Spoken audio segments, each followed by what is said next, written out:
Pronto, já está online no Facebook, pode começar. Ok, boa tarde para todos que estamos vendo. Hoje nós estamos com convidados especiais. Nós temos a presença do Carlos Frederico de Andreas, né? Andréia, seria... Andréia, da Universidade Federal de Minas Gerais. O Carlos é professor do programa de pós-graduação do PPG-Com, né, da Universidade Federal de Minas Gerais, e vai nos presentear com uma fala sobre, né, como andam os estudos de plataforma, vamos assim dizer, o que são os estudos de plataforma, corretamente dizendo, né? E também temos a presença da professora Karina Assis, aqui da UFSCar, do Departamento de Engenharia de Produção, que também é especialista no assunto. Então, vamos passar primeiro a palavra ao professor Carlos, para fazer a sua exposição, depois a gente continua. Boa tarde, então, Carlos. Boa tarde, João. Muito obrigado pelo convite. Prazer estar com vocês aqui para conversar com esse tema caro para mim, mas eu acho que para vocês também, acho que a gente vamos ter várias interseções interessantes aí nessa tarde. Prazer também estar aqui com a Karina, que eu não conhecia antes, né, para a gente conhecer as pesquisas, conversar. Agradeço ao Dário também pelo apoio aí ao longo da semana. Como o João comentou, eu sou professor da UFMG, da pós-graduação em comunicação, na linha, enfim, no nível mestrado e doutorado, e coordeno um grupo de pesquisa que tem pouco mais de um ano aí de duração, chamado REST, Estudos de Redes Sociotécnicas, que se volta justamente para esses estudos de plataforma e companhia limitada, que é um pouco que eu vou tentar delinear aqui hoje.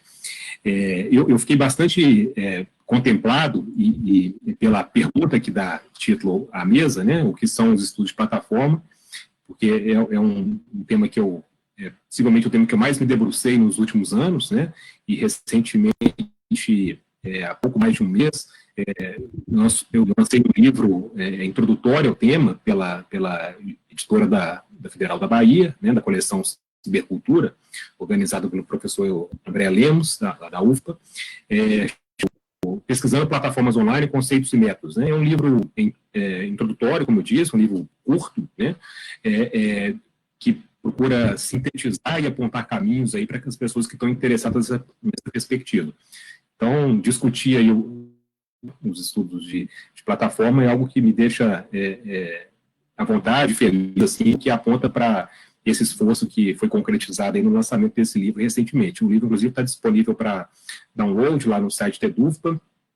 Não sei se tem como circular o link aí depois pelo chat, enfim, mas seria um prazer que a gente pudesse conversar através do livro também, né? Então, eu pensei em uma fala aqui, tentando não me delongar muito, mas tentando esgotar uma certa apresentação logo nessa primeira rodada, né?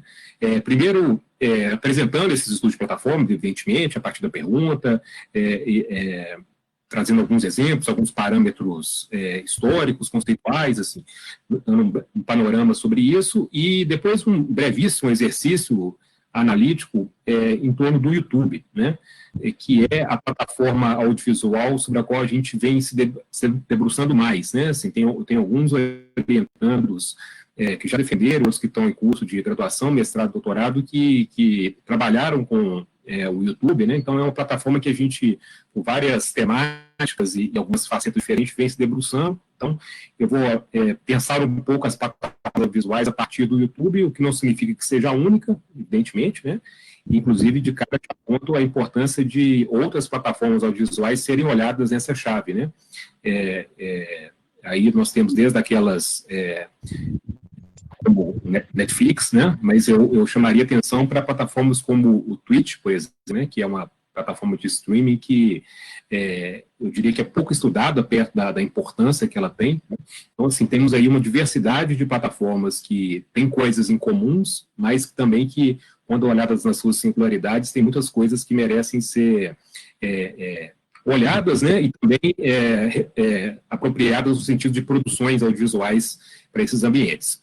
Bom, o que são esses tais estudos de plataforma, né? O termo plataforma é um termo, eu acho que nós usamos com cada vez mais frequência, nós nos referimos aí a essas grandes estruturas materiais, né, do ponto de vista computacional, de circulação de conteúdos. Então, a plataforma Netflix, a plataforma Facebook, né? E é curioso pensar que normalmente a gente convoca o termo plataforma ou para fazer numa coisa que é mais robusta, né? Assim, aí talvez a imagem da plataforma de petróleo seja uma boa ideia, né? Assim, alguma coisa que está ali encravada num determinado espaço, uma lógica de extração, né? Uma lógica material muito intensa, ou usamos o termo plataforma, cada vez mais a gente quer assumir um discurso crítico, né? Assim, então, muita gente usa o termo redes sociais para dizer das nossas trocas cotidianas com os nossos amigos, nossos vizinhos, enfim.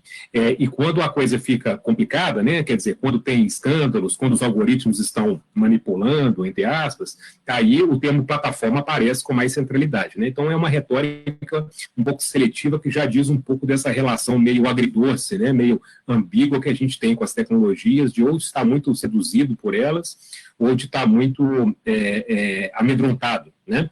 E aí os estudos de plataforma, eu diria que eles procuram um lugar intermediário, né? Eles procuram observar os modos de operação dessas plataformas de modo crítico, mas também compreendendo que existe ali um jogo de usos, de apropriações, de políticas, enfim, que é um jogo bastante complexo, que uns olhares mais polarizados entre o ser contra e ser a favor, ser bom ou ser ruim, esses olhares não dão conta, né? Bom, um brevíssimo retrospecto, assim, disso, né? Um marco dessa ideia de estudo de plataforma, isso é basicamente um campo de estudos dos anos 2010, né? Um texto meio fundador disso, é um texto que, infelizmente, a gente não tem uma tradução para português, chamado The Politics of Platforms, de um autor norte-americano chamado Tarleton Gillespie. Ele escreve em 2010, ali já no início da crise, daquela ideia de Web 2.0, né, ou de toda uma ideia de cultura participativa.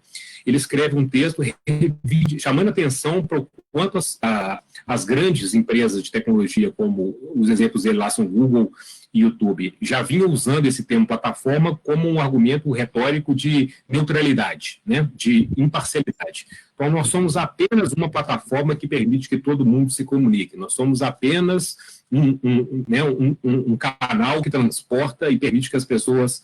e ele chamando atenção para essas várias dimensões de plataforma, inclusive a dimensão material, como do petróleo, a plataforma política, né, que são aquelas linhas de atuação muito vagas, muito promissoras, né, com uma retórica bastante... escorregadia, também a dimensão da plataforma de trem, né, assim, que é uma outra uso, plataforma de trem, de metrô, que é aquele lugar onde se faz ali uma articulação de pessoas, né, e chamando a atenção para a importância de olhar para esses ambientes de um modo crítico, né. A partir daí, desse texto publicado em 2010, um conjunto de autores vem desenvolvendo estudos que têm algumas características, né? Eu vou mencionar alguns desses outros autores depois, mas, enfim, eu acho que é importante entender o que especifica esse olhar que eu trago, né? Ele é um olhar que busca ser crítico, né, e não reducionista, e dizer isso é meio... Poxa, qualquer pesquisa adoraria ser crítica e adoraria ser não reducionista, né? Mas, ao mesmo tempo, ser crítico e tendo um olhar, digamos, situado, né? Um olhar que olha para as singularidades, que tem um olhar cuidadoso, até carinhoso ali com o que acontece em cada plataforma, é um esforço difícil, né? Porque o discurso crítico, muitas vezes, ele olha as relações de poder muito de cima para baixo, né? Ele olha de uma maneira impositiva. Temos aí um exemplo recente, o documentário lá da Netflix, O Dilema das Redes, né? Cuja leitura é bastante apocalíptica, né? Ele é bastante impositiva de um modelo de manipulação. Então, como podemos ser críticos, mas ao mesmo tempo compreender que as pessoas também têm senso crítico, né? As pessoas utilizam de maneiras variadas, as plataformas são passíveis de serem deslocadas, apropriadas, inclusive elas se constituem nessa lógica, né, de uma relativa flexibilidade. Elas são flexíveis, aparentemente flexíveis e bastante constrangedoras, bastante limitadoras, em outros termos, né?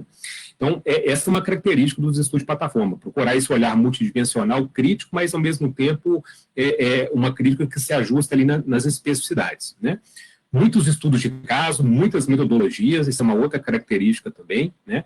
Inclusive, assim, o que se vem chamar depois de métodos digitais, né? Que é a utilização de um conjunto de ferramentas e de procedimentos que são típicos dos meios digitais, né, está bastante alinhada a essa perspectiva. Então, vários já devem ter, enfim, cotidianamente a gente lida com isso, né, pesquisas que trabalham com dados extraídos das plataformas, que nos permitem fazer visualizações de dados, nos permitem fazer estudos quantitativos ou estudos mais longitudinais, né? Tudo isso, se olhado a partir das minúcias das plataformas, vai se encaixando nesse grande campo dos métodos digitais.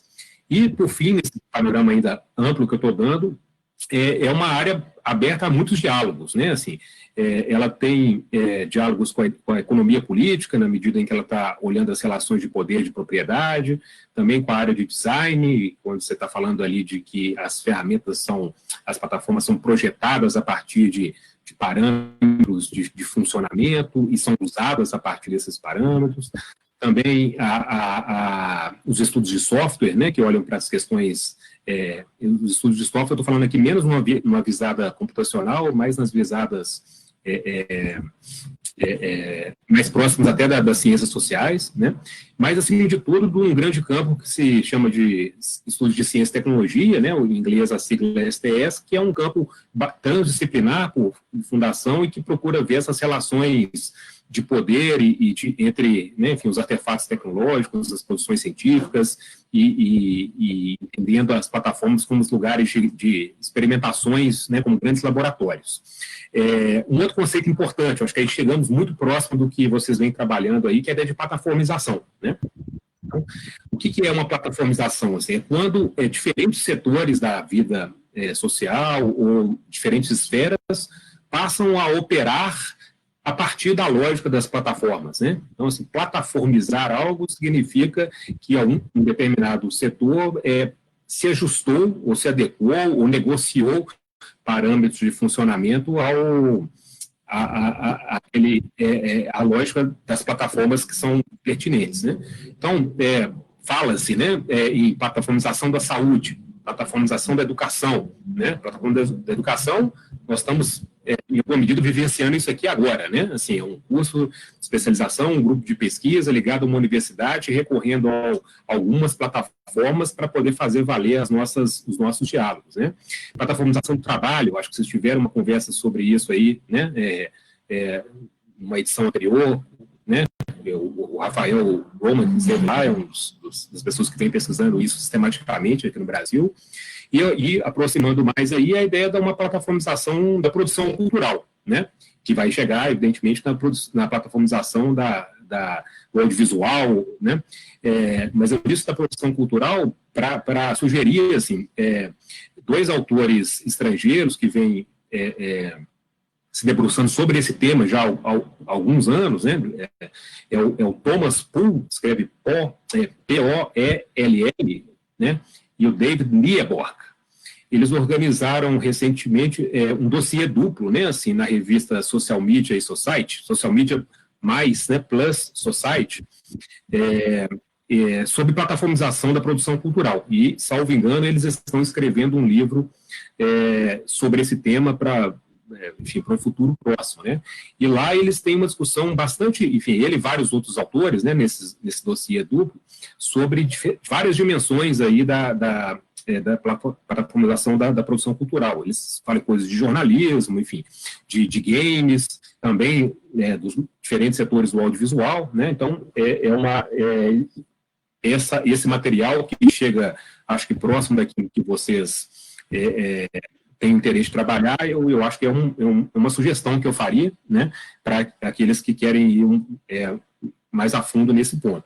A primeira sugestão que eu fiz seria esse livro introdutório que eu lancei recentemente, onde, inclusive, tem um diálogo direto com esses autores, né, que são holandeses, que é o lugar que eu tive a felicidade aí de fazer um estágio pós-doutoral em 2017, 2018, na Universidade de Amsterdã, né, conheci esse e outros autores lá, que são eu acho que posso dizer os autores mais importantes desses estudos, né? A José Van Dijk também é uma autora muito, muito importante no campo da comunicação, mas também nos estudos de plataforma, hoje ela é professora da Universidade de Utrecht, do lado de Amsterdã. Então, foi ali que eu amadureci um pouco bastante, né?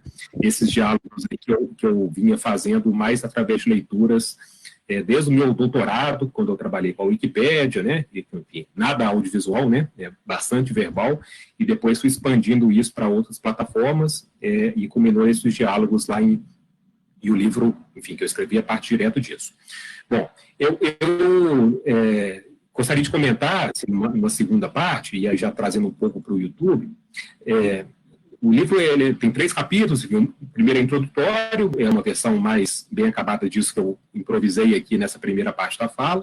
A terceira são métodos, e a segunda, que eu acho que é o núcleo do livro, fala das dimensões de análise, né? Assim, então, se você quer olhar para uma plataforma, né, para que você deve olhar, né? E aí eu acho que, a partir daí, a gente chega num conceito, no final, para que a gente possa costurar isso, né? Lá, em diálogo com esses autores que eu mencionei e com outros, eu proponho assim, podemos olhar para 5 dimensões de análise, né? Não é um modelo analítico, mas é um parâmetro de coisas para as quais a gente deve estar atento, né? Então, uma primeira é olhar para a dimensão dos dados, ou mais especificamente da datificação, né? Junto com os algoritmos. Uma segunda dimensão das infraestruturas, a dimensão da governança, terceira, a dimensão dos modelos de negócio, e, por fim, das práticas, ou das affordances, se a gente quiser usar um termo um pouco mais específico do campo, né, em diálogo com o campo do design. Bom, vamos pensar um pouco o que dados e algoritmos estão no mesmo pacote, né? Assim, uma coisa que as plataformas são máquinas produtoras de dados, né? Elas estão o tempo inteiro coletando, processando, intercambiando novos dados. Então, olhar para esses ambientes, Facebook, Twitter, Twitch, Netflix, YouTube, e a lista é, né, enorme, sem compreendê-los como máquinas de produção permanente de dados, né, esquecer uma camada computacional muito robusta que tem por trás né, dessas redes sociais, entre aspas, né? Então, eu acho que assim, aí já tentando criar alguns ganchos aqui, que eu acho que a gente talvez possa aprofundar depois, né? Pensar a produção audiovisual nesses ambientes significa pensar que a lógica de dados que está ali, ela acontece junto com a produção audiovisual, né? Nós não podemos compreender uma produção audiovisual, ao meu ver, e em diálogo com esses autores, né, descolado de toda a lógica de metrificação que essas plataformas impõem. Não estou dizendo aqui, de modo algum, que as produções audiovisuais devem ser caça-clique, caça-view, né? Que devem ser produções voltadas para a lógica de popularidade das plataformas. Não é isso, né? É claro que a gente adoraria conciliar qualidade e audiência, né? E boa visibilidade. Mas se trata de compreender que a inserção audiovisual, né, dentro dessas plataformas são intrinsecamente ligadas ao modo como isso é mensurado, né? Vou dar um exemplo aparentemente simples, que, olha, que a gente desenreda, vê como ele nada é simples. Nada é simples, né? O que é um view no YouTube? Né? Assim, isso parece uma pergunta bastante óbvia, né? Assim, não, uma visualização, então, um vídeo alcança 10 mil, 100 mil, 1 milhão de visualizações, mas como se mensura isso, né? Tem um estudo bastante interessante, que eu faço referência a ele com frequência, de uma pesquisadora chamada Karin, com K, Van Es, também é uma holandesa, né? Infelizmente também só está em inglês, que ela estuda justamente a história do view, né? Parece uma coisa assim, poxa, como é que uma pessoa escreve um artigo sobre isso? E é interessantíssimo, porque ela vai mostrando como o que é um view para o YouTube mudou significativamente ao longo do tempo, por problemas técnicos, por negociações com anunciantes, por concepções, né, do que... Então, assim, quanto tempo demora para contar um view? Basta a pessoa assistir 1 segundo, 5 segundos, 10 segundos, né?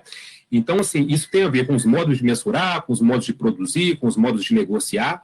Então, os estudos de plataforma tentam considerar tudo isso, né? E uma coisa aparentemente tão banal como contar visualizações, né, se torna algo que merece um olhar e merece a nossa preocupação. É claro que a datificação não se resume a isso, né?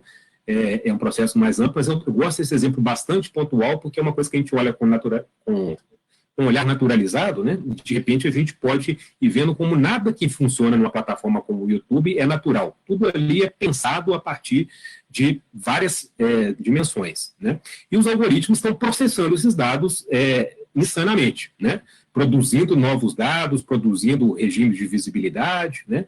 E os algoritmos são, muitas vezes, os vilões das plataformas, né? Assim, então, quando os conteúdos extremistas do YouTube são mais recomendados, quando aí a lógica dos vídeos recomendados do YouTube ela é bastante emblemática, né? Eu acho que todos já ouvimos falar daquela ideia de que você começa num vídeo mais moderado, né, do ponto de vista político, mas o algoritmo de recomendação vai condicionando em função de vídeos mais extremos, mais extremistas, com posições mais enfáticas, porque a lógica de processamento dele enfatiza alguns dados, algumas características que privilegia isso, né? Então, dados e algoritmos são duas facetas da mesma moeda, e olhar para as plataformas, audiovisuais inclusive, significa considerar isso, né? Assim, considerar que nós estamos falando de um ambiente computacionalmente regulado, que tem um conjunto de parâmetros. Bom, avançando um pouquinho, o que é a ideia de infraestrutura, né? Infraestrutura a gente pensa, sei lá, cabos, torres, antenas, no caso do audiovisual, a lógica da antena transmitindo no broadcast, depois toda a lógica do cabo, enfim, aquela discussão da TV digital lá dos anos 2000, né, multiprogramação, multiplataforma, etc. Claro, evidentemente isso é infraestrutura, né? Mas eu não hesitaria em dizer aqui, em diálogo com esses autores, que o YouTube é uma infraestrutura, né? O YouTube não apenas usufrui de uma infraestrutura daquilo que mais comumente a gente reconhece como infraestrutura, mas o YouTube né? E nessa perspectiva, a infraestrutura, sim, tem uma dimensão material fundamental, né? Mas ela tem também uma lógica, assim, daquilo que se coloca como padrão, daquilo que se coloca como ponto de partida, daquilo que é o nivelador, né? Então, assim, alguns de nós assinam, sei lá, Spotify, Deezer, outras plataformas de música, né? Que para pensar de um outro ecossistema de plataformas, mas aquela ideia, assim, o YouTube é como se fosse aquele que todo mundo pode assistir, porque esse você não precisa necessariamente assinar. Assim, então, o YouTube é quase, com 1000 aspas, aquilo que seria o comum, aquilo que seria o para todos, né? Quase o público. É um contrassenso pensar o YouTube como algo público, né? Mas como algo que é acessível a todos. E aí, dependendo da situação, você pode ir para as plataformas mais específicas, né? Então, repare como que algumas plataformas, como o Facebook e o YouTube, elas são niveladoras de um conjunto de outras coisas, a ponto de elas se tornarem efetivamente infraestruturas nas práticas cotidianas, né? Então, essas plataformas são chamadas por esses autores, e eu também me alinho fortemente a isso, como plataformas infraestruturais. São aquelas que são software, né, tem toda a sua lógica de dados, mas elas estabelecem um outro lugar, outro ponto de partida para essas práticas cotidianas. Então, uma dimensão bastante importante, uma segunda, né, a primeira foi da edificação e algoritmo, a segunda das infraestruturas, é olhar para a infraestrutura, sim, nas suas materialidades, na sua lógica física, mas também como algo que se dá também ali a partir desses usos, desses posicionamentos de mercado. A ideia da governança, que seria a terceira dimensão, né? O YouTube, lá nos anos 2000, tinha um slogan que era o Broadcast Yourself, né? Então, assim, transmita-se, enfim, tem algumas interpretações possíveis, mas era aquela lógica do cultura da participação, né? Web 2.0. A gente falar em Web 2.0 hoje é perigosamente arriscado, porque, primeiro, é um termo já pouco utilizado, né? Mas, para além disso, ele vem junto com uma retórica que nós não aceitamos tão bem mais, né? Que seriam espaços de colaboração. Uma das questões que se evidenciam aí é justamente a necessidade das plataformas se autorregularem e serem reguladas, que é essa ideia de uma governança, né? Então, como que o YouTube faz isso? Através de um conjunto super extenso e diversificado de regras, termos de uso, de mecanismos internos e externos de verificação, né? Então, se uma pessoa é um criador de conteúdo do YouTube, ela pode ser brindada ou pode ser oferecida a ela a lógica de se auto-verificar. Alguns tipos de conteúdos são mais fortemente regulados em função das temáticas. Então, assim, o YouTube está longe de ser um espaço democrático e isso como que, né, assim, de livre expressão. Isso é um problema? Não sei, aí a gente pode conversar. Tem tudo, como tudo, tem prós e contras, né? Mas o que nós não podemos é assumir a lógica de um espaço que a gente faz o que quer, inclusive isso tem implicações diretas para a produção audiovisual, ao meu ver, né? Assim, o YouTube passou por um grande escândalo nos anos 2017, né? Ou uma controvérsia, talvez um termo melhor, que foi chamado Adpocalypse, né? O apocalipse dos anúncios, em que, a partir de algumas denúncias de conteúdos extremistas, etc., eles tiveram que mudar significativamente a sua lógica de remuneração dos produtores, né? E aí houve um direcionamento muito claro ali para conteúdos que são considerados, um termo que se usa é o family friendly, né? Enfim, amigável para um público mais amplo, não só para famílias, mas no sentido assim, aquilo que é voltado para criança, isso tem um olhar especialmente cuidadoso, e não significa que sempre dá certo, mas significa que já é muito mais delicado esse tema para o YouTube e para quem produz do que era há alguns anos, né? Também conteúdos ligados a coisas que podem uma forma de insinuar sexualmente, né? Assim, exibições de corpos, e aí já traz toda uma carga moralista, inclusive, né? Conteúdos ligados a eventos violentos, né? Enfim, com sangue, com tudo isso vem passando por formas de regulação muito mais sofisticadas no ponto do YouTube. Tem problemas inúmeros. O YouTube está dando conta disso?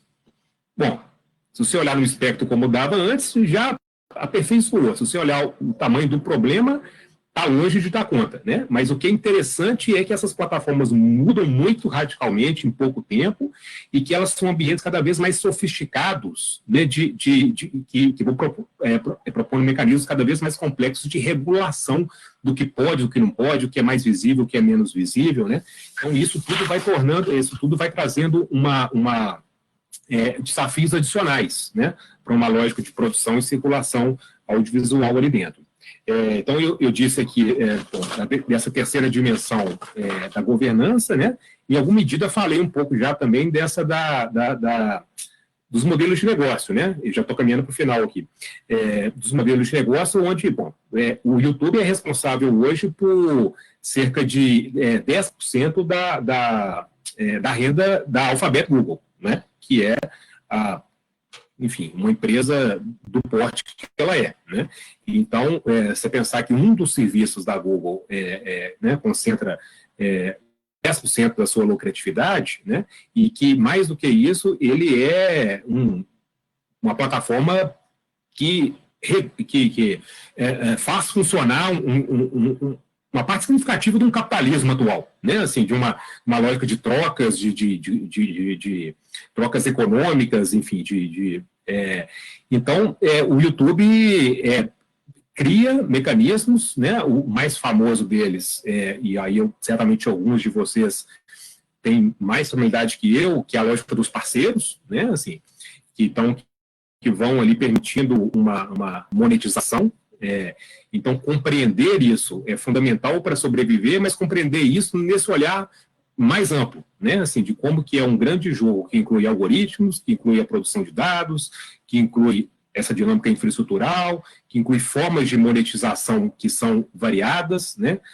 Assinaturas, premium, freemium, parceiros, né?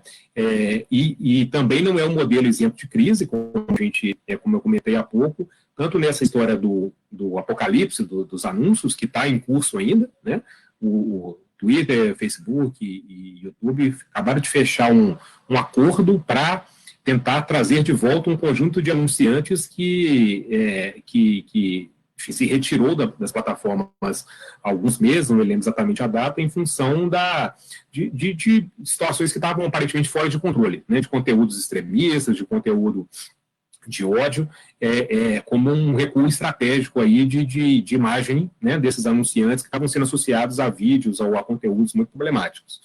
E um exemplo recente interessante desse modelo de negócio foi na própria pandemia agora, né? Assim, o YouTube, no primeiro momento da pandemia, ou quando ela estava já num momento mais acelerado na Europa e chegando aqui no Brasil, o YouTube, no primeiro momento, desmonetizou todos os vídeos que tinham a ver com o Covid-19, né? Eu estou com uma medida um pouco mais drástica de evitar uma produção desenfreada de conteúdos audiovisuais que tinham como objetivo pegar carona num tema do momento, né, e ganhar visibilidades, e aí teria muita desinformação, e depois, acho que 2 semanas depois, eles foram já flexibilizando isso, de que alguns conteúdos poderiam ser monetizados. Mas quando essa medida foi lançada, ela foi um impacto muito grande para um conjunto de produtores que estavam, de maneira mais ou menos bem intencionada, né, tentando produzir conteúdo sobre esse tema.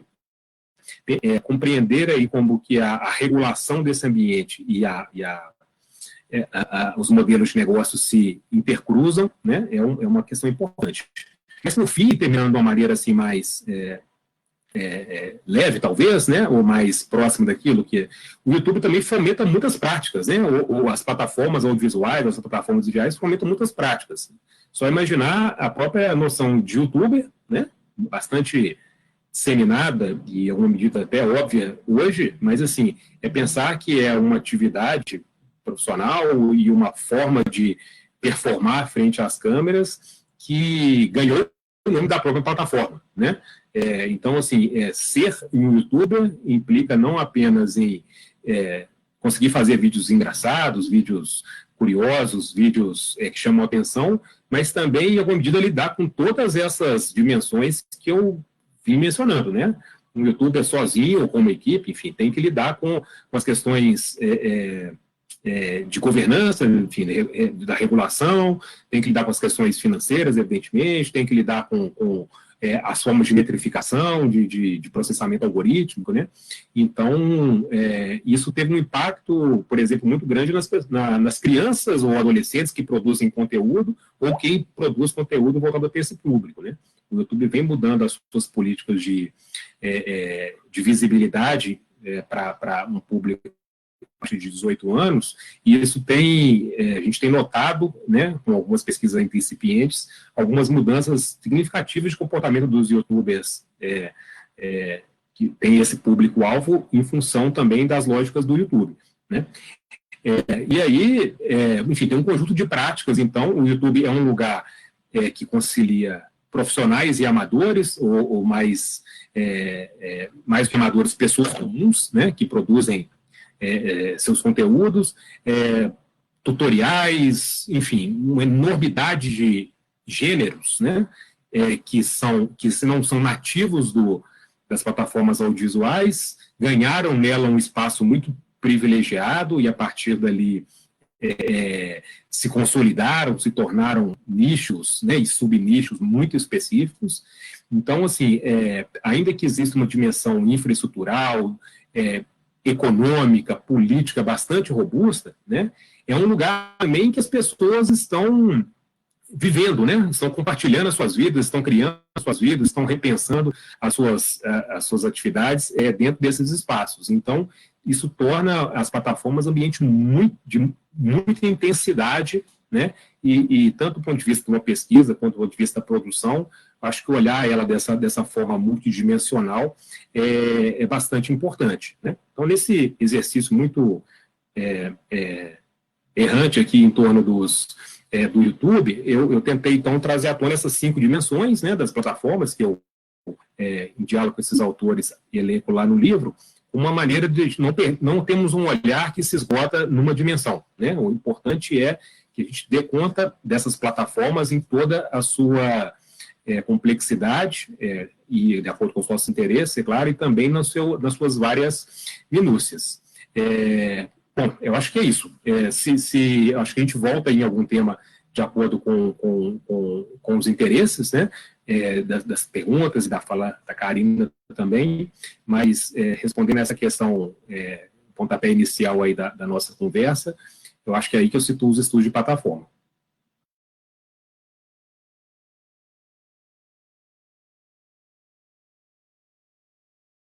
Karina, por favor, quer fazer seus comentários?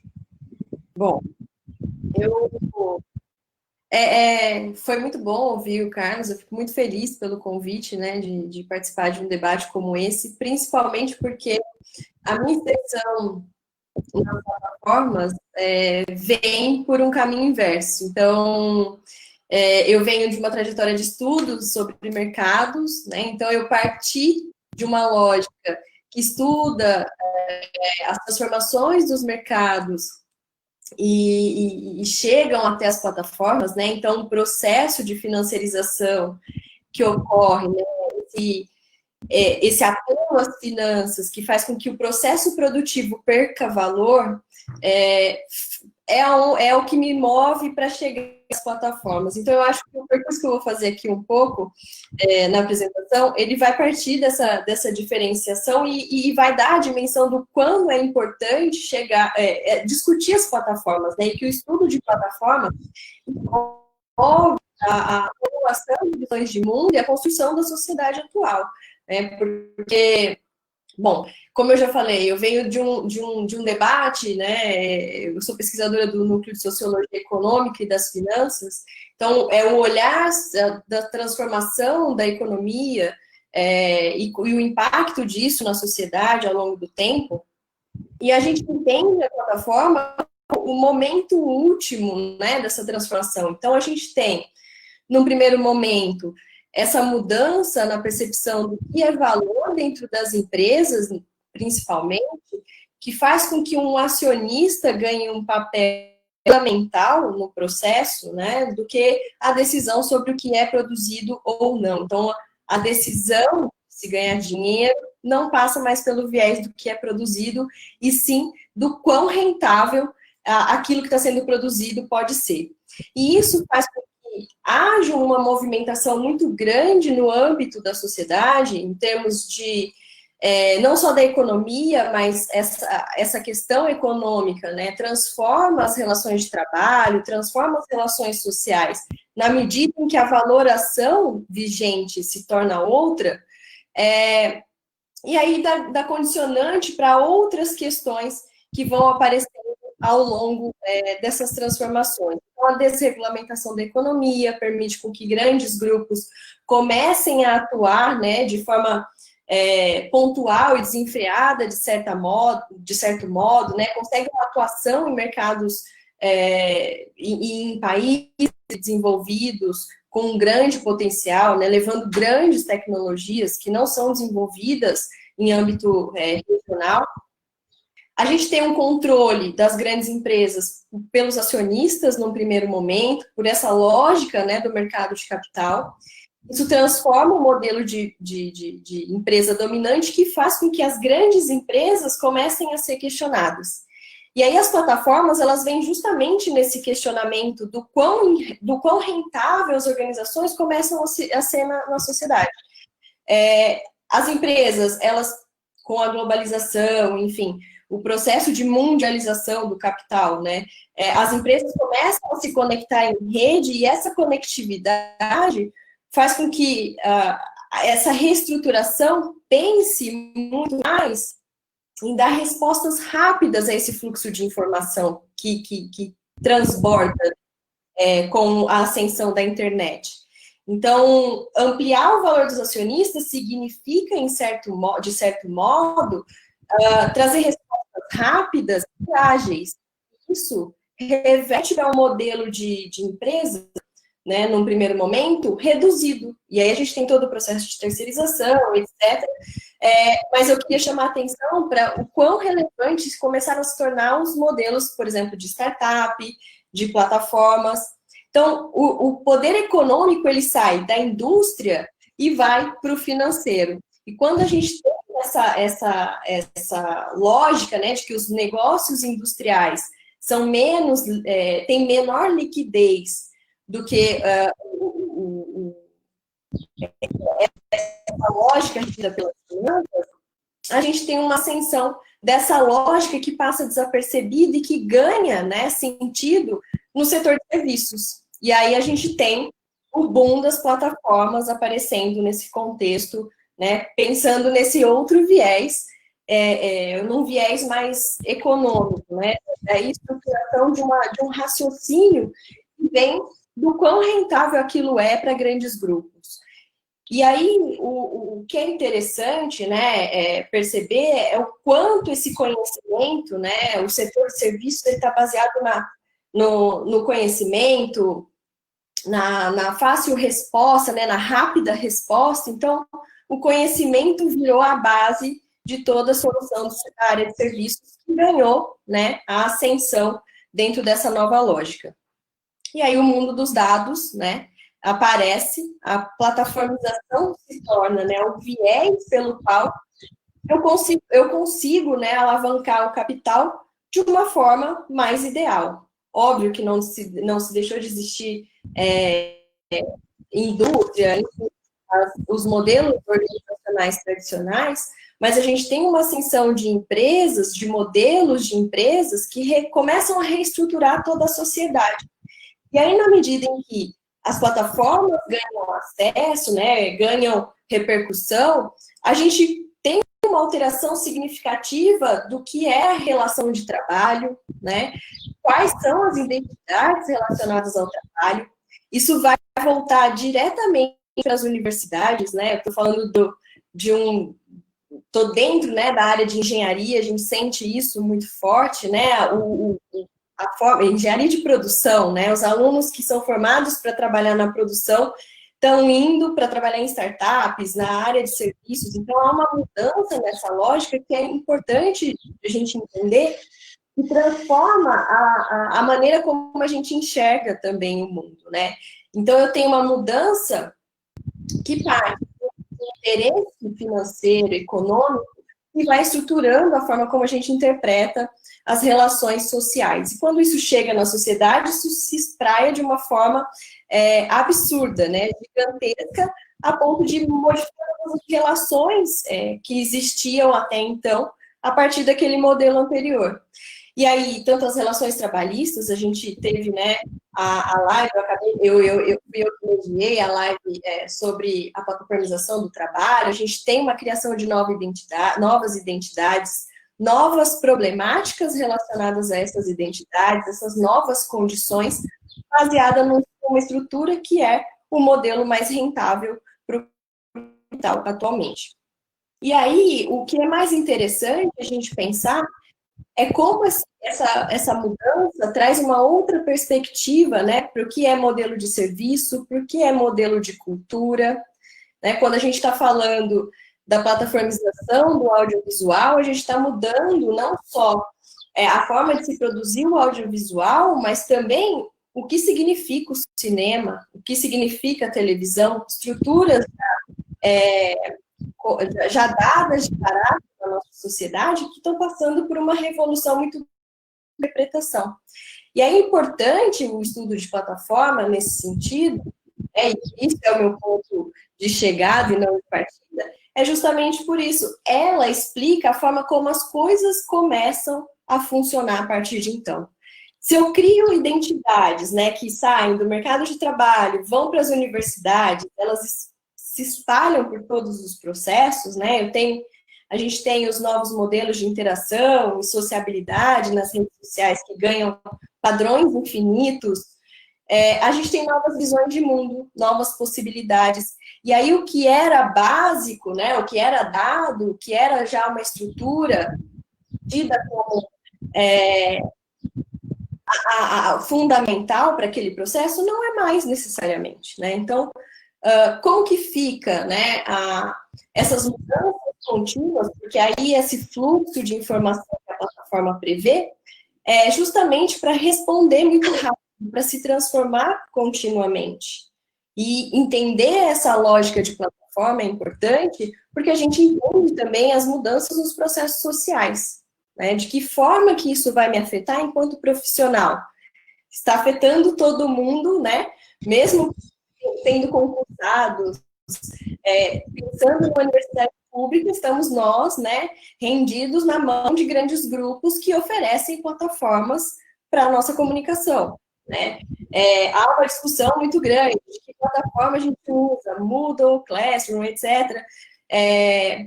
E aí, invariavelmente, né, os grandes grupos que têm o poder, eles conseguem controlar dinâmicas e trazer uma performance que acaba rendendo, né, uma conquista muito grande dos nossos olhares. Então, ao invés de usar o Google, a gente usa o Classroom, que é muito mais intuitivo. Mas se a gente pensar a forma como o Moodle foi produzido, né, e como o Classroom é produzido, a gente vai entender, né, como essa otimização, né, dessa plataforma se configura tão rápido no Google, é tão intuitivo, que no Moodle.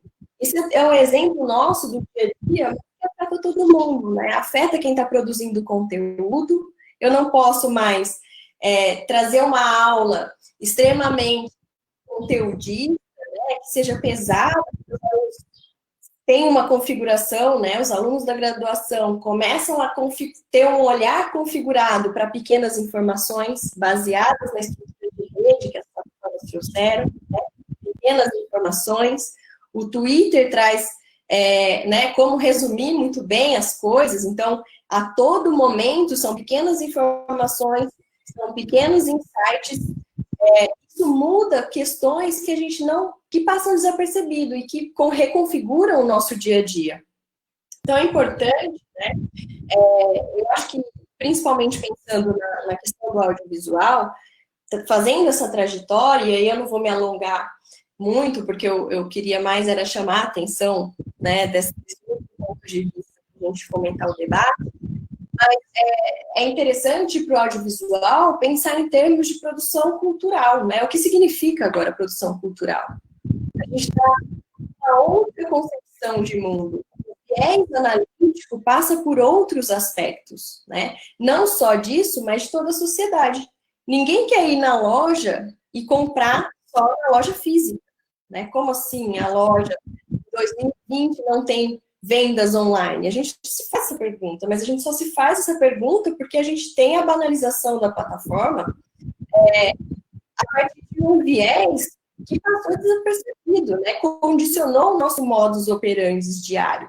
Então, e aí vai passando pela forma como a gente recebe o entretenimento, a forma como a gente é educado a partir dessas novas ferramentas que vão surgindo. A gente tem um fluxo, né, muito intenso, uma necessidade muito grande de a todo momento estar conectado com uma lógica de inovação que faz com que a gente adentre esse espaço sem refletir muitas vezes, né? E o que eu acho interessante, e aí já fazendo, puxando a sardinha para o meu lado de socióloga, é ver o quanto essas dinâmicas se alteram e as respostas que aparecem a partir disso. Porque uma transformação como essa, e uma das discussões que a gente trouxe na live sobre a plataformização do trabalho, não dá mais para bater de frente. Não adianta eu achar que eu vou falar não às plataformas. E a nossa discussão naquele dia foi muito sobre os entregadores, né? Então, se eu não consigo bater de frente, eu não posso negar a existência de um aplicativo. Já está dado, todo mundo se associou a isso, né? É uma transformação cognitiva. E aí, quando eu tenho eu não posso ter esse embate, eu preciso saber jogar esse jogo. Então, as plataformas do ponto de vista do audiovisual é compreender as novas formas e poder dar significados novos a essa plataformização que tende, né, dado as grandes empresas que dominam esse setor, a ser tudo a mesma coisa, né? Então, eu acho que chega o momento da gente se questionar até que ponto a gente olha pelo viés crítico, mas com o viés crítico de que a ferramenta está dada, mas a forma de construí-la e ressignificá-la pode ser pensada em âmbito nacional, pensado com relação às necessidades culturais, e do meu ponto de vista, é esse o desafio. As acabam chegando, né? Eu trabalho muito com a noção de cidade inteligente e a própria percepção de cidadão inteligente. E se a gente hoje fala de diferentes plataformas, o cidadão inteligente nada mais é do que esse cidadão que transita muito bem entre essas plataformas. E a gente tem uma série de consequências relativas a isso, né? Tanto com relação à inclusão social, enfim, tecnológica. Mas a gente tem hoje um direcionamento da sociedade que é muito difícil fugir dessa lógica de plataformas. Por isso, a discussão é extremamente relevante.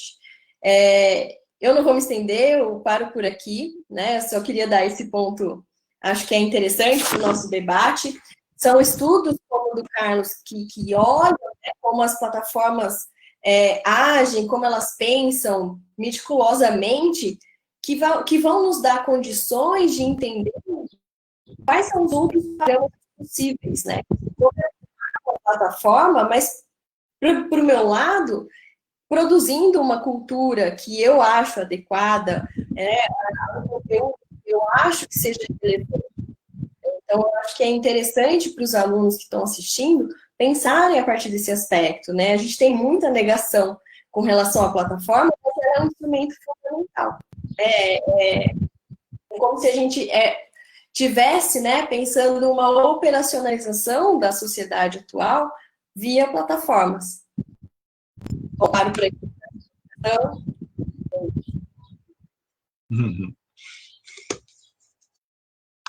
Temos perguntas, Dário?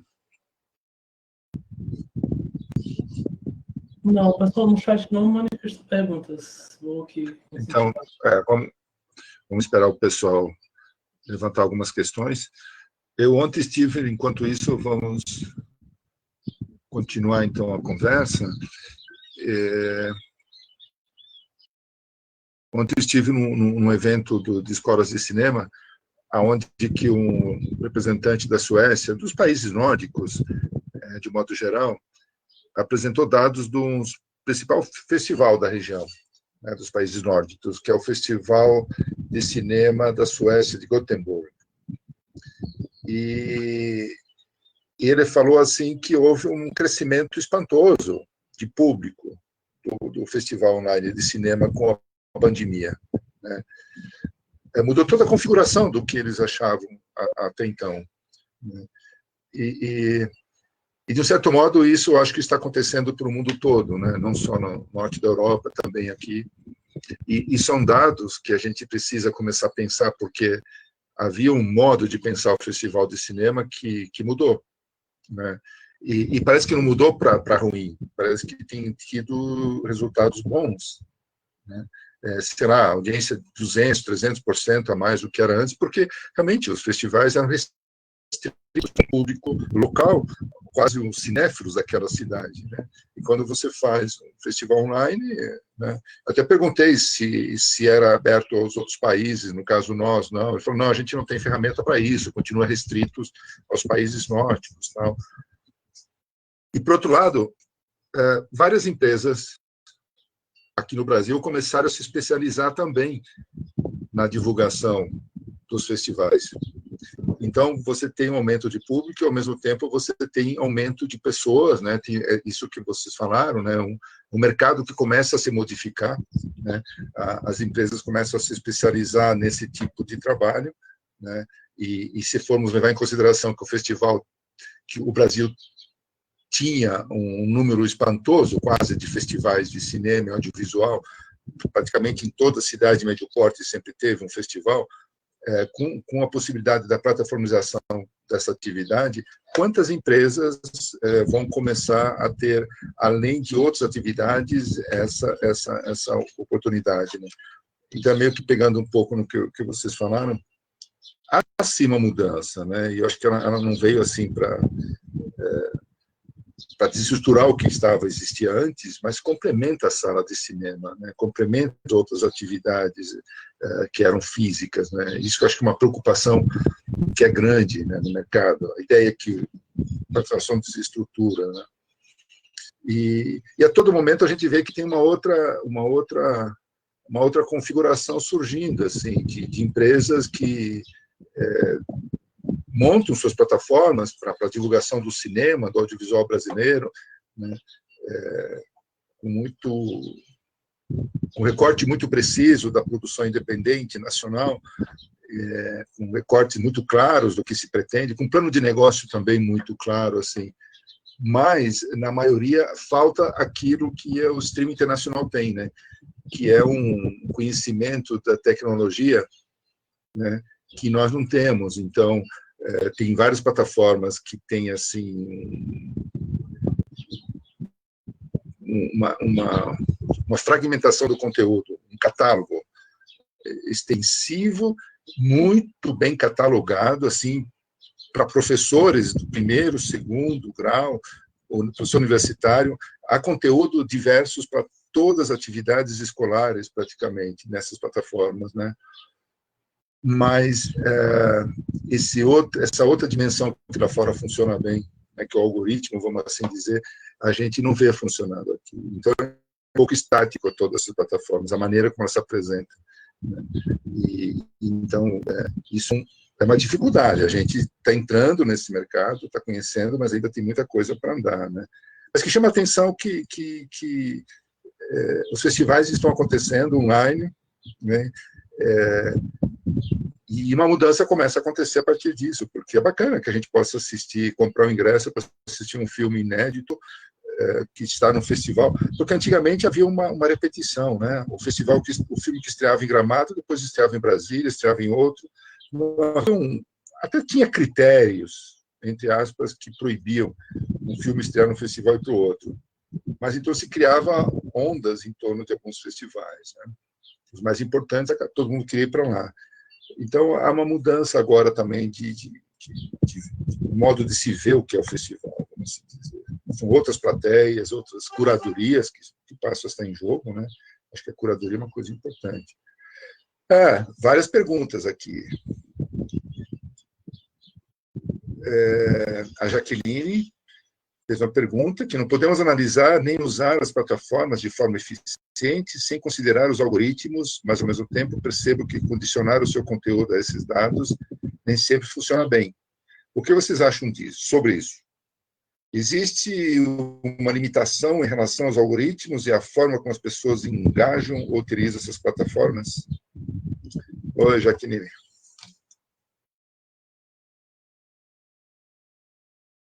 Fica à vontade, Carlos, se quiser fazer isso. Tá, vamos. Bacana, Jaqueline, você ter trazido essa questão dos algoritmos, que, como eu comentei de passagem, é uma das variáveis aí que compõem as plataformas que são mais evidenciadas, né? Assim, se alguns poucos anos algoritmo pareceria um palavrão para a maioria das pessoas, né? Hoje em dia, eu arrisco dizer que é um termo que é usado de forma cotidiana por muita gente, né?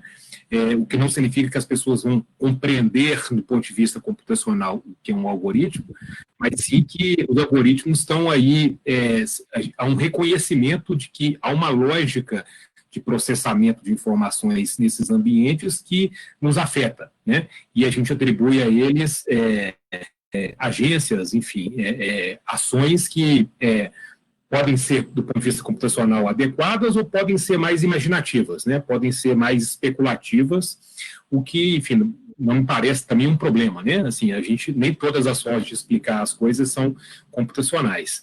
Eu estou dizendo essa pequena volta para pensar, assim, se eu capto bem a sua pergunta, de uma certa preocupação, né, assim, de que os algoritmos nos colocam lógicas de consumo, né, lógicas de hierarquização, que em algumas situações me parecem bastante bom, mais impositivas, né, e outros casos mais sugestivas, né,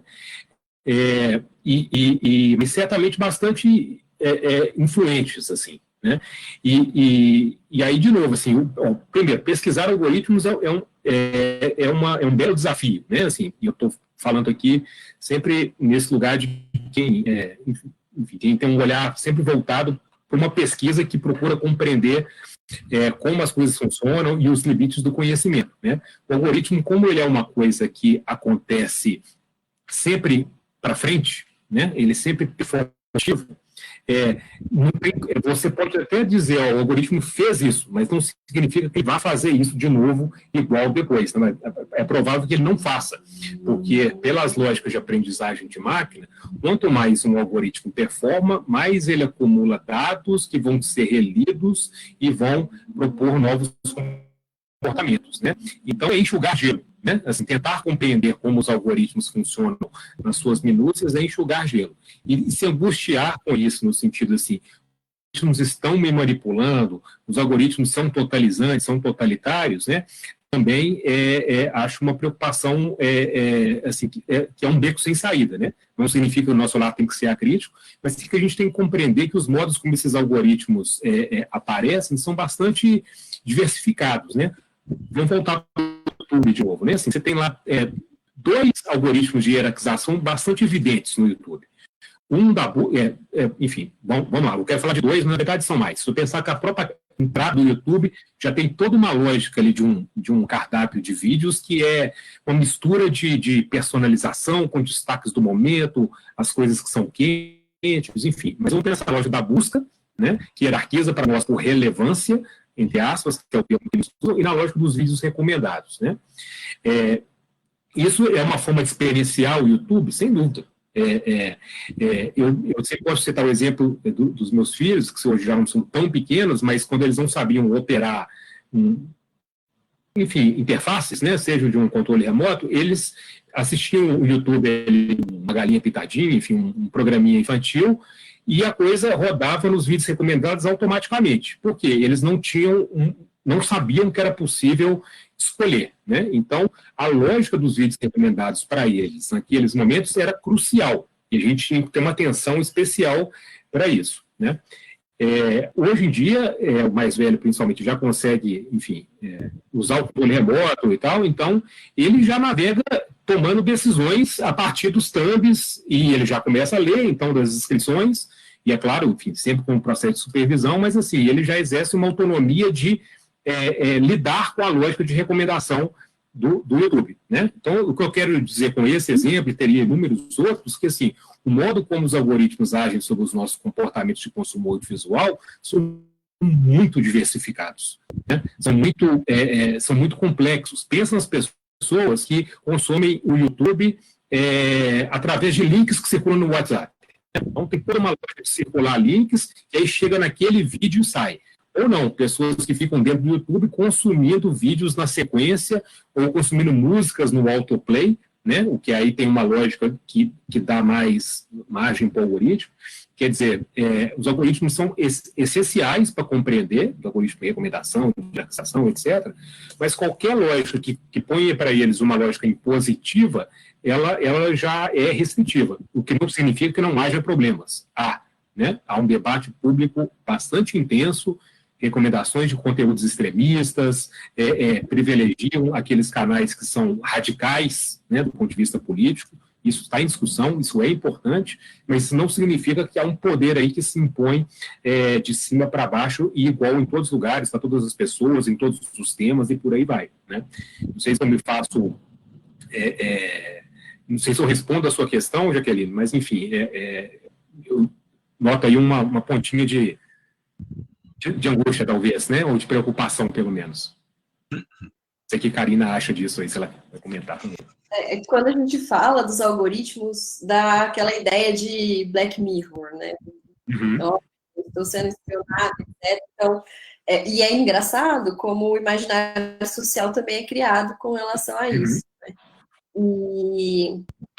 Mas a minha visão, a gente não tem como correr disso, até porque, como o Carlos ressaltou, o aprendizado de máquina, tudo bem, eu entendo que o algoritmo, na hora que ele está sendo produzido, ele tem um viés, ele pode carregar preconceitos, enfim, uma série de limitações, mas o aprendizado de máquina não permite mais rastrear aquele algoritmo.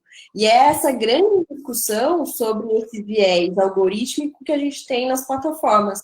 Quando a gente fala de governança, é entender a instância primeira em que o algoritmo foi formado, né? De que maneira isso está sendo estruturado, porque depois a gente perde a mão.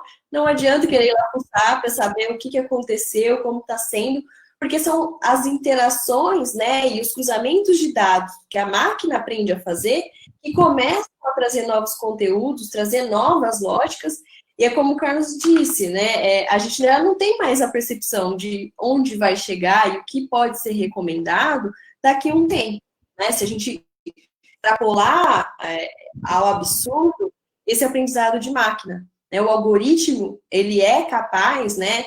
E aí tem uma tese uma dissertação interessante que eu participei recentemente da defesa de um aluno do PPG-CTS, até vi que tem aqui um aluno também, chama Ellen Aquino, talvez não esteja ainda disponível, mas ela vai trazer essa construção, né? A construção social do que é o algoritmo e essa lógica que a gente tem, né, de que se a gente domina o algoritmo, a gente domina como as redes funcionam.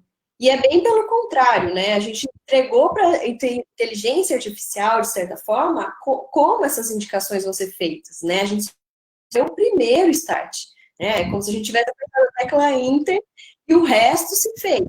Então, as conexões vão sendo criadas, mas é importante a gente ter também esse parâmetro do quanto a própria percepção do algoritmo, os riscos que traz, também são construções sociais, né? A informação exagerada, a forma de manipulação ao extremo, né? Em que medida isso já estava sendo feito, né? Só ganhou uma dimensão diferente quando a gente pensa nesse parâmetro tecnológico que a gente não conhece muito bem.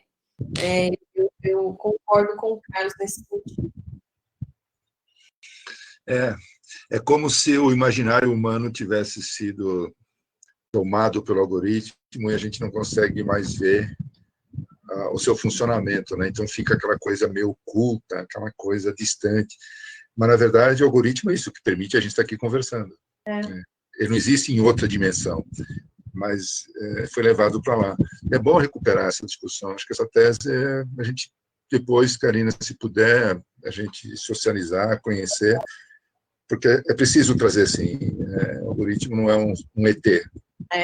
O percurso que esse estudo faz, ele é bem interessante, porque ele mostra como era um recurso matemático para uma resolução simples de um problema, que entra na computação, e depois ele é explorado, né, de outras formas, e com o boom das big techs, isso começa a ganhar uma outra dimensão que incorpora camadas do imaginário social, e aí isso ganha uma outra dimensão.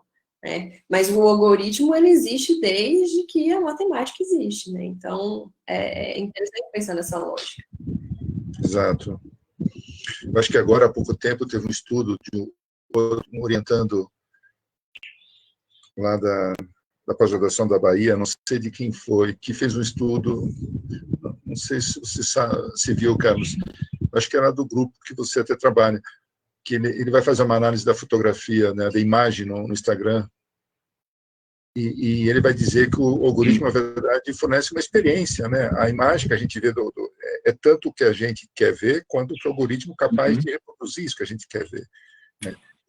Pelas pistas que você está dando aí, João, eu suponho que seja a tese de doutorado do Leonardo Pastor, que foi um orientando do André Lemos, que trabalhou com André Lemos, algoritmos enfim, imagens, Instagram, né, enfim, está uma plataforma baseada em imagens, mas essa dimensão dos dados, da experiência a partir dos algoritmos, né, possivelmente a tese dele que foi defendida, eu acho que foi no início desse ano, né, que eu não li a tese, eu conheço outros artigos dele e certamente é uma referência muito, muito interessante. Eles estão fazendo um trabalho muito bom lá na UFPA já há muitos anos, na verdade.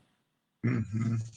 A outra questão é da Jennifer Justino, discutindo que, pensando na questão da plataformização da vida, e no caso do audiovisual, como pensar isso na pandemia e pós-pandemia, considerando o contexto laboral, inserção, permanência desses trabalhadores e trabalhadoras do audiovisual?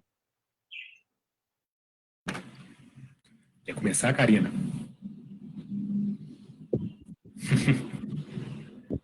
Vou dar um exemplo das lives.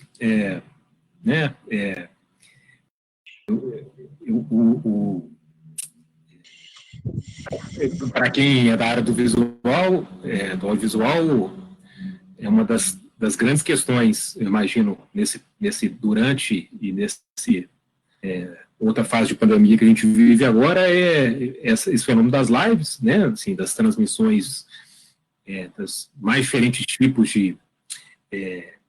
E aí, eu assim, tentando pensar um pouco na lógica de plataforma e de live, talvez na dimensão do trabalho que ela coloca, né? O trabalho, eu acho uma categoria central. Eu estou dizendo isso de antemão para justificar aquilo que eu...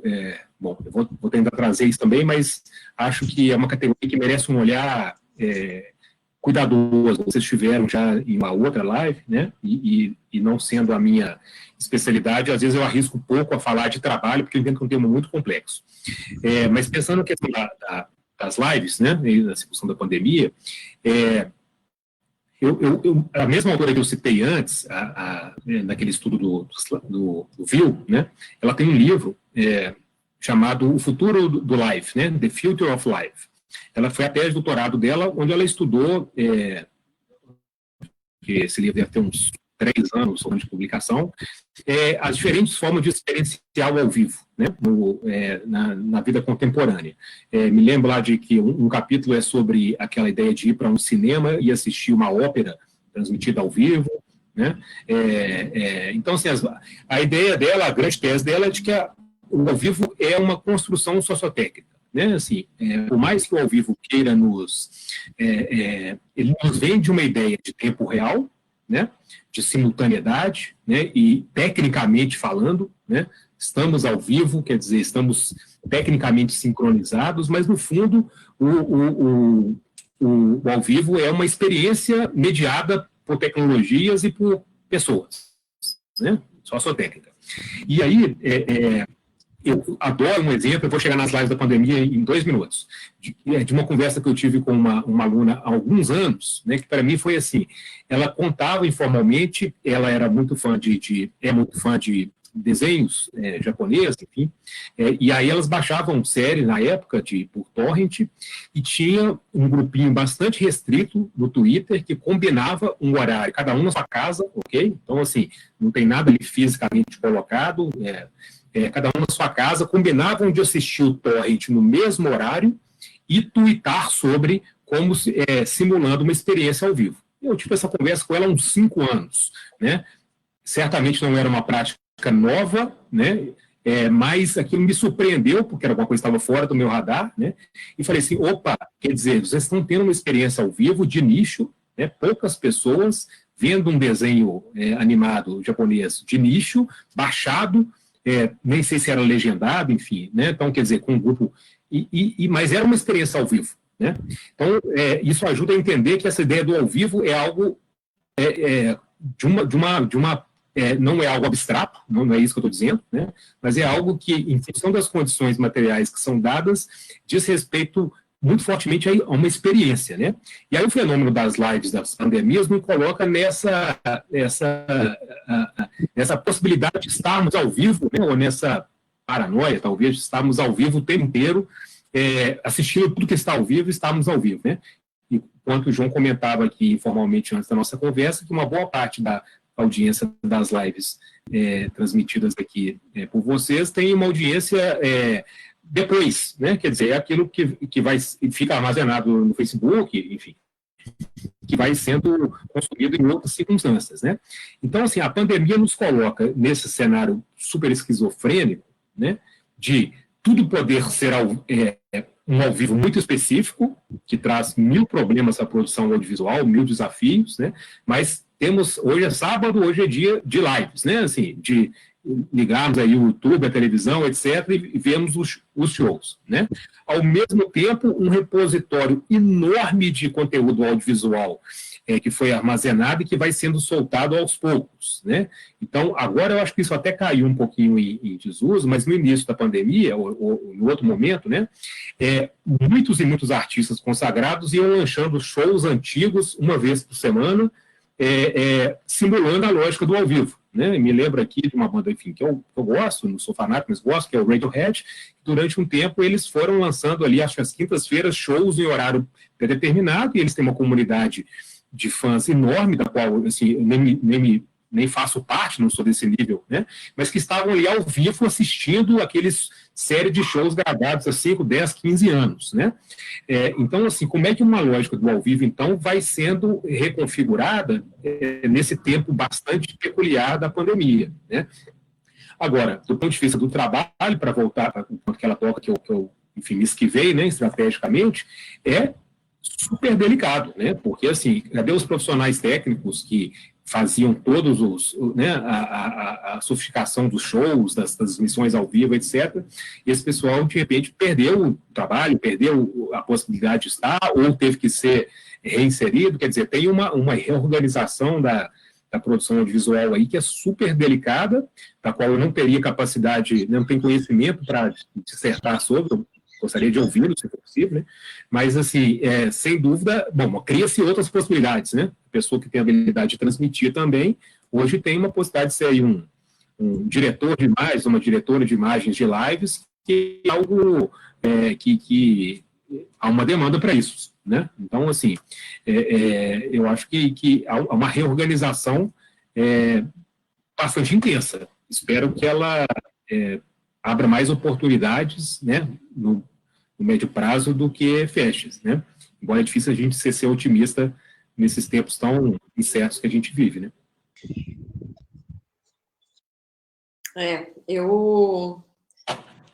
Eu acho que a pandemia, né, e aí pensando do ponto de vista do mercado, do trabalho, óbvio, a gente teve uma reconfiguração, né, a forma como as coisas estavam sendo feitas, uma reestruturação dentro dos grupos de trabalho, né, já constituídos antes da pandemia, mas, e aí o Carlos tocou nas lives, eu lembrei de uma apresentação que os meus alunos fizeram essa semana, em que eles mostraram quanto, né, empresas produtoras de cerveja, de bebidas, estavam se alavancando no audiovisual para conseguir a mesma rentabilidade do mercado, né?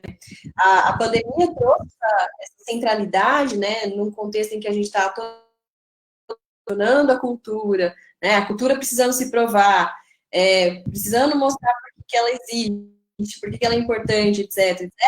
A pandemia vem chamar um pouco a atenção do senso comum de modo geral, que não se vive sem conteúdos culturais. E o mercado intera isso na medida em que ele tenta se apropriar de algumas lives, né? E aí eu estou falando desses na maioria das vezes, cantores sertanejos, mas se vocês procurarem no Google, existem vários gráficos que mostram, né, a venda de determinados produtos pós-live em relação a cada artista.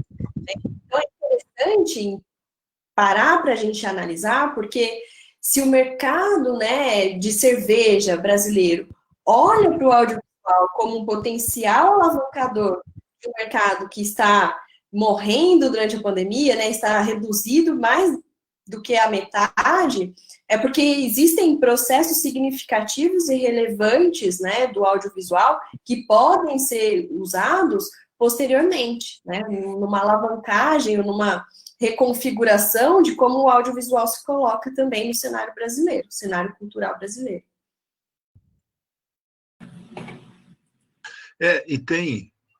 Eu pensei nisso, o executivo da Netflix, o Reed Hastings, acho que é o nome, publicou junto com o autor um livro que ele conta a história da Netflix. O livro é A Regra é Não Ter Regras. Desse ano, a Netflix é a cultura da reinvenção. E nessa questão do trabalho online, né, que na Netflix é a plataforma online, chama a atenção que eles não valorizam uma estrutura burocrática, né? Não existe férias, não existe nada para eles, nada do que convencional. E aí me pergunta assim, um pouco na formação do aluno, né, na universidade, daqueles currículo, né, uma formação muito específica. Basicamente, quando você termina de ler esse livro, você entende o que eles querem é a criatividade hoje, a capacidade de inovação do trabalhador da empresa, né?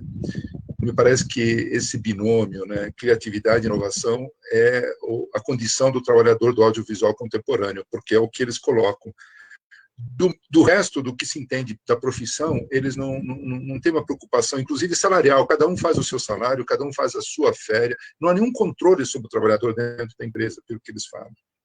Mas a exigência é muito grande, você passa por crivos praticamente diários da sua capacidade criativa e inovadora, quer dizer, o desgaste é enorme, né? Trabalhar numa empresa como essa, você automaticamente está num hospital psiquiátrico diariamente também, porque não deve ser fácil aguentar essa pressão. Mas, assim, você não tem compromisso com nada nem ninguém, você só tem que demonstrar cotidianamente essa capacidade. Me parece que esse é o novo mundo, né, do audiovisual, que todo mundo... não existe mais aquelas funções reguladas, né? Todo mundo tem que se expor continuamente. E a pandemia acho que trouxe essa dinâmica, né? Quem inovou, quem se expôs e quem foi à frente vai ocupar os espaços do futuro. Não sei, a minha percepção um pouco. Mas temos mais questão. O Lucas faz uma questão super legal. Boa tarde, me chamo Lucas Peixoto, sou doutorando no PPG-CTS da UFSCar. PPG-CTS, pós-graduação, ciências. Pensando nos algoritmos das plataformas de streaming e no tema da cultura, vocês acreditam que os algoritmos das plataformas, em especial os sistemas de recomendação, podem criar bolhas sociais e assim fortalecer preconceitos, discriminações, etc.? Boa questão. E a Jaqueline falou assim, respondido, ótimo, aliás, ótima reflexão, muito obrigado. Valeu, Jaqueline.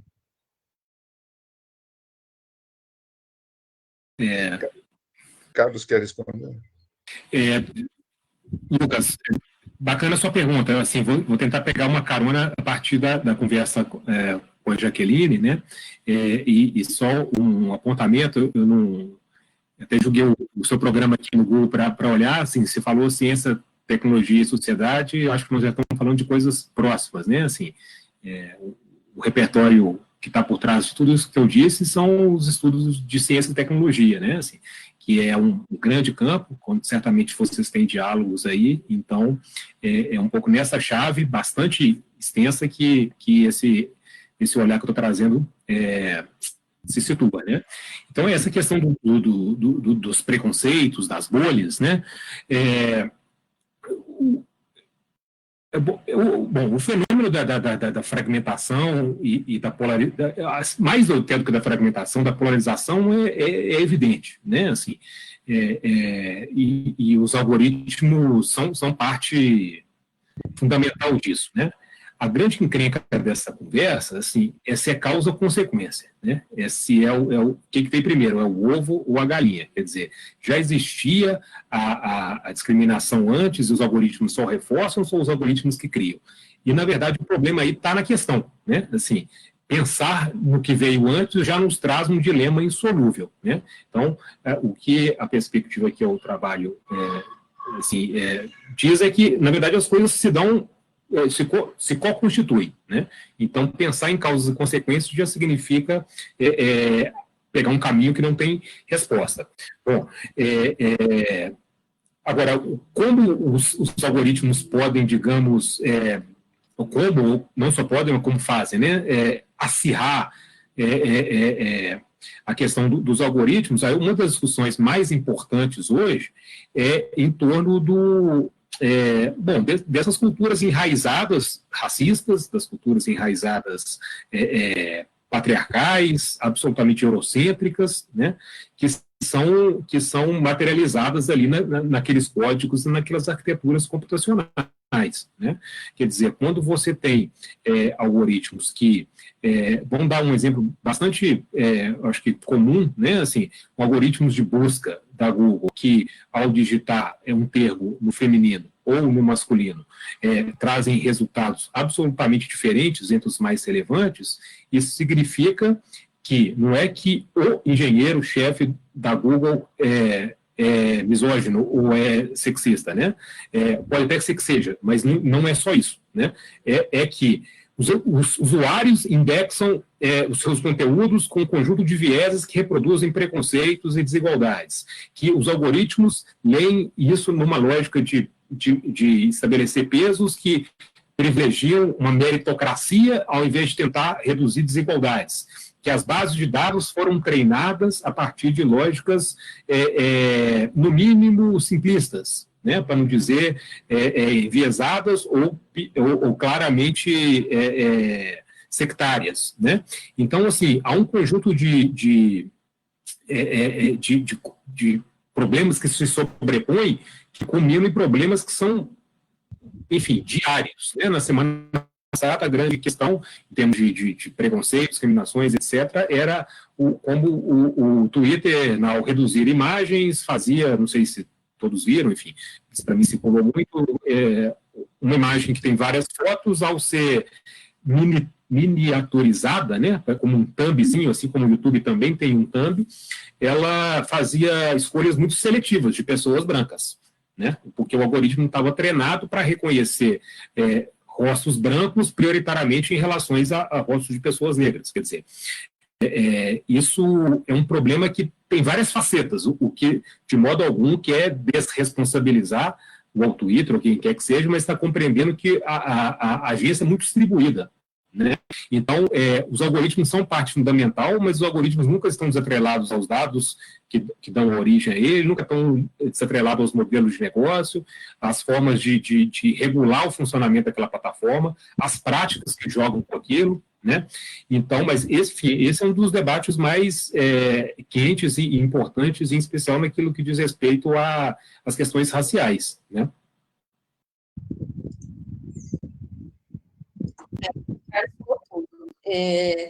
Essa questão dos algoritmos, eles, na verdade, só reiteram, né, o que a gente faz, como a gente pensa, como as coisas se estruturam.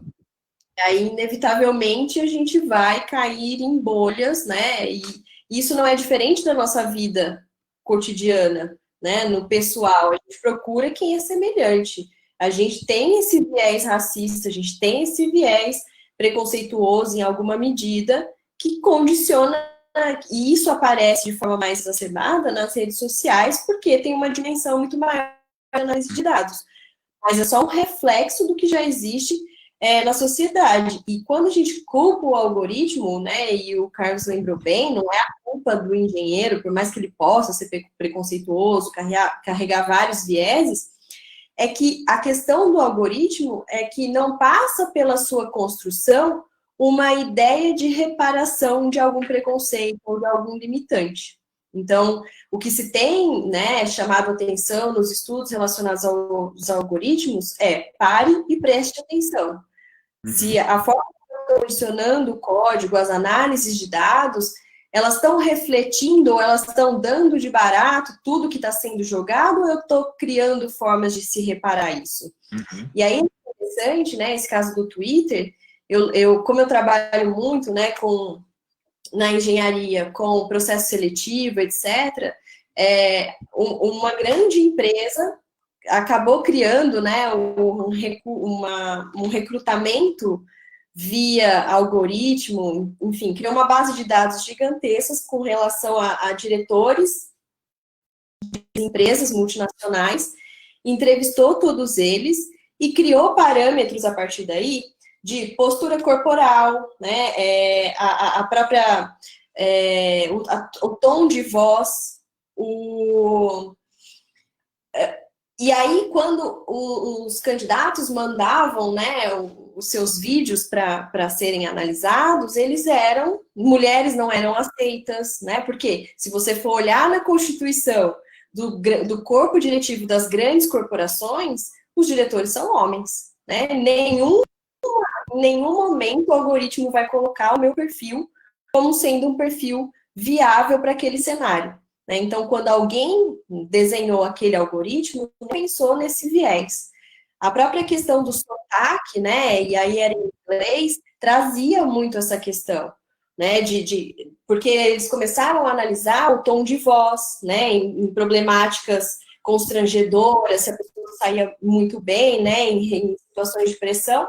Só que o meu sotaque diz sobre a forma como eu vou me comunicar, né? A minha origem social diz muito a esse respeito. A própria forma como eu me gesticulo está implícito em mim o que eu carrego, né, enquanto trajetória. E quando eu faço essa análise, dando de barato que está tudo ok, todo mundo está representado no banco de dados, é isso que acontece, né? Então, a gente só tem uma exacerbação dessa lógica que está na nossa sociedade, no nosso cotidiano, e se a gente for olhar as nossas bolhas na rede social, representam muito do que a gente faz, que a gente não se dá conta.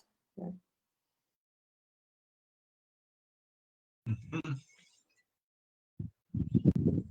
Deixa eu ver, já estamos chegando um pouco na hora. O Dário postou referências do livro. Uhum. A Letícia dos Passos Rosa pergunta como entender dentro disso tudo essa questão da neutralidade ou não da plataforma. Carlos, tem alguma... O início dessas discussões de plataforma, na perspectiva que eu apresentei, vão justamente questionar essa ideia sobre a qual as plataformas se fundaram, eu diria, ali nos anos 2000, né, em torno de uma neutralidade, de uma intermediação desinteressada, né, em torno dessa retórica que Google, Facebook, YouTube, etc., se constituíram, né? Essa retórica nos seduziu bastante, né? Assim, cada um de nós ao seu modo, mas assim, eu não tenho dúvidas de que nos anos 2000 ali, boa parte de nós se deixou seduzir pelas possibilidades de horizontalização, né, que as plataformas nos deram, ou nos dariam, né, depende do modo como a gente olhar, principalmente para aqueles que estavam ali muito acostumados com um modelo de comunicação de um para todos, né, enfim, de uma lógica do broadcast, que de fato era muito restritiva, né. Agora, a questão da neutralidade, ela é bastante, enfim, neutralidade, imparcialidade, né, assim, são esses termos que têm uma força retórica permanente, né, assim, que são jargões utilizados em mais diferentes instâncias mediadoras, né, a ciência, o jornalismo, alguns tipos de tecnologia, enfim, evocam esse tipo de termo para poder se colocar como desinteressados, né? Quanto, na verdade, um olhar mais cuidadoso vai dizer que não existe isso, né? Todos nós estamos fazendo mediações e transformações o tempo inteiro, né? E as plataformas também. Então, eu acho que hoje em dia é muito, muito improvável que as plataformas consigam vender essa lógica de neutralidade, né? E acho que vale lembrar também que neutralidade é um termo usado historicamente na internet, na expressão neutralidade da rede, né? Que é um princípio fundador do ponto de vista regulatório macro da internet, né? De que é a ideia de que não se pode privilegiar um conteúdo em relação ao outro em termos de prioridade de banda, enfim, prioridade de acesso. A ideia de que assim, a internet tem que oferecer condições de circulação de conteúdos iguais para todos, né? E é um princípio que é quebrado ou que é, no mínimo, colocado em xeque cotidianamente, por exemplo, nos pacotes de dados de celular que permitem que o WhatsApp, Twitter e Facebook sejam de graça, né? Assim, não sejam incluídos nos planos de dados de vários de nós, né? Enfim, quando uma operadora faz isso, ela está dizendo, olha, você tem aqui um caminho que é de graça, né? E aqui um caminho que é pago. Isso é quebrar a neutralidade da rede, que é uma questão legal. né? Isso é uma questão, no Brasil, isso é regulamentado, né? Então, isso em tese, assim, na prática, isso é uma infração que se passa batido, né, em função das disputas comerciais. Então, a neutralidade, nesse sentido de dar condições iguais, ele é o princípio fundador, mas a neutralidade no sentido de não agir, isso é uma dimensão retórica que eu acho que me parece cada vez mais frágil, né? Indo nesse viés, né, o Facebook vem aí para mostrar isso nas discussões políticas, na intermediação das fake news, né, o quanto cola essa neutralidade, essa ideia de neutralidade tecnológica, jornalística, né, eu estudei o jornalismo econômico, que eram duas negações de envolvimento, então, a tecnologia é isenta de qualquer processo, né, definidor de critérios, enfim, assim como o jornalista é isento na sua análise e o economista na sua conta, né? E quando a gente olha para a realidade, existe uma série de cenários que vão totalmente contra, né? Que permite a gente entender como esse aspecto de fato acontece, né? Os economistas estão atuando para um viés político, econômico específico, assim como os jornalistas, a própria tecnologia. E quando a gente está falando de mercado, a gente está falando de sobrevivência. Não existe ato desinteressado nesse caso, porque senão eu deixo de sobreviver, né? Minimamente, o meu interesse em sobreviver significa respeitar as regras do jogo, sejam elas quais forem, né? E a grande questão que se coloca sobre o papel do mercado, né, na sociedade, a responsabilização do mercado, e aí vem os embates com relação ao Facebook, que se contrapõe ao modelo que o Twitter coloca, né, de moderar alguns conteúdos, é justamente essa, né? O papel do mercado é isento de qualquer opinião. Enquanto o Twitter está lá mediando todas as iterações, olha, isso é fake news, isso não é, tem uma responsabilização de como a informação passa. Entender que até mesmo o Twitter, quando ele se coloca enquanto organização, né, uma plataforma que precisa continuar existindo, é esse o interesse dela, independente de ser pelo lucro ou por outro fator, eu preciso de quebrar essa realidade, né? Não tem como ser neutro. Então, eu acho que esses vieses, como o Carlos reiterou, eles caem por terra facilmente quando a gente começa a questionar. E o caso mais recente, né, o Facebook, para mim, é a lógica de que não cola mais, né? Não dá certo mais você se justificar por esse viés. Agora que você estava falando, Karina, eu pensei, né, que é irônico porque há um discurso, principalmente no Brasil, né, de que a mídia é fake news, né, a grande mídia. Ora, esse discurso é feito nas redes sociais, que é um acontecimento pós-mídia. Então, você vê que neutralidade é essa? Interessa muito para essas redes que se diga isso. Só que, né, nessa época da pandemia, está se falando isso. A mídia criou a pandemia, ela não existe. Nas redes sociais é isso que, né, a gente ouve também nas ruas. Então, é um grande problema, assim, né? É um grande embate, na verdade, um grande jogo de poder que se passa. Não há neutralidade nenhuma. Nós temos mais questões, Dário? A Ana Paula me encaminhou uma questão que veio do Facebook, que é da Elizabeth, não sei se você consegue ler aí. Está logo acima do meu link do livro Futuro da Live. Quer que eu leia? Ah, sim. Sei. Ela fala que um comentário que eu fiz lá sobre deslocamento entre técnicas de produção de conteúdo e indexação. Eu acho que tem sim. Nós, sei lá, tem um problema aí no nosso trabalho quanto a isso. Me parece que o sistema de recomendação dessas plataformas estrangeiras são muito eficientes perto do que nós temos, né? Ou a forma de indexar, de tornar proeminente, tudo isso é uma ferramenta que a gente não usa aqui ainda. Essa coisa do Netflix agora primeiro lugar, segundo, tal, a gente não vê isso nas plataformas nossas. Mas eu não sei se é por aí, se o Carlos e a Karina têm algum comentário a fazer. eu não me arriscaria, não. Eu não estou tão por dentro desse tema, não. Eu também. Não ficou claro também a questão. Vamos... Bom, se não tivermos comentários, então a gente encerra. Já estamos quase no tempo limite. E só posso agradecer muito, Carlos, o seu tempo, o seu espaço na agenda para vir aqui falar com a gente. Karina também, muito obrigado para vocês. Bom fim de semana, bom dia, descansa. E aí fica aí, quem quiser fazer mais comentários, a live, né, fica no ar, está na internet. E se procura os professores para conversar depois. Mas eu acho que é isso, né, Dário? Encerrou? Fechou? Sim, eu posso fechar já no Facebook aqui.